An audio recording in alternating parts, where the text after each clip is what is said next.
আসসালামু আলাইকুম। আমরা রান্নাঘরে জিনিসপত্র নিয়ে হাজির হয়ে গেছি। আশা করি আপনারা সবাই ভালো আছেন। আল্লাহর রহমতে আমরাও ভালো আছি। আজ খাসির মাংস আর আলু দিয়ে ঝোল হবে।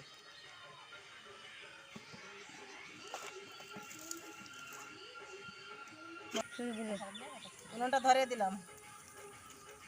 কড়াইটা গরম হলে সরিষার তেল দিব। গরম হয়ে গেছে, আমি সরিষার তেল দিলাম। তেলটা গরম হওয়ার পর আলুগুলো ভাজবো। এক্ষুনি তেলটা গরম হয়ে যাবে।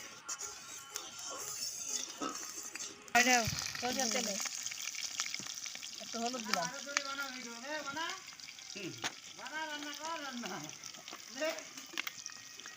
এই যে একটু লবণ দিলাম।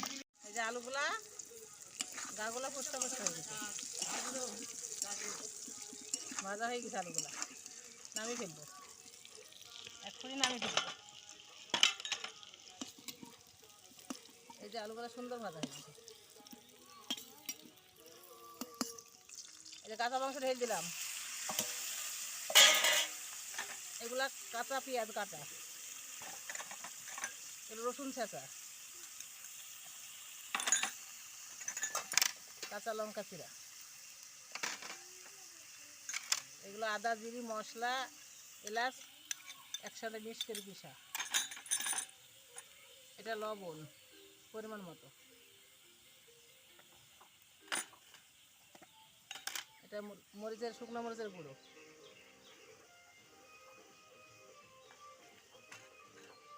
এটা হলুদ গুঁড়ো,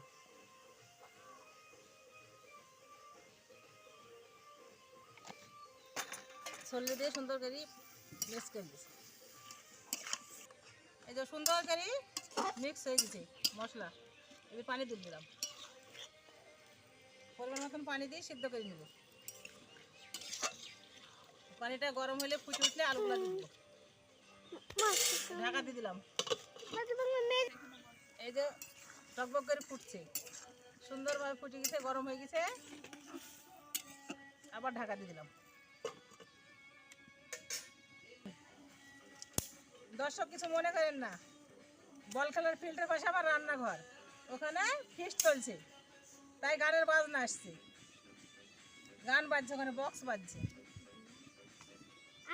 খাসির মাংস রান্না হচ্ছে, খুব টেস্টি।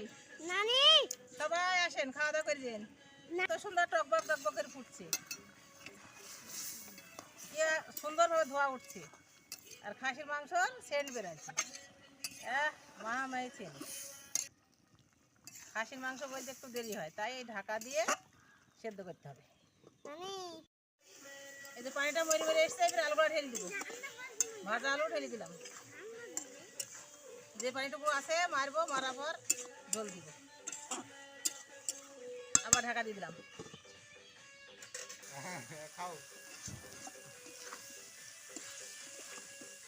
এই যে আলু মাংস কষা হয়ে গেছে, এবার আবার পানি দিব নতুন করে ঝোল দেওয়ার জন্য। আলু দিয়ে মাংস দিয়ে সুন্দর মজে যাবে আলুটা।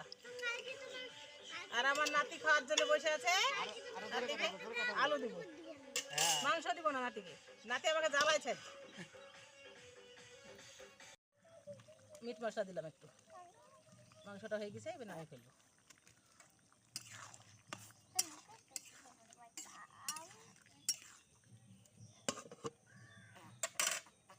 কেউ কারো বাড়ি করতে হবে না।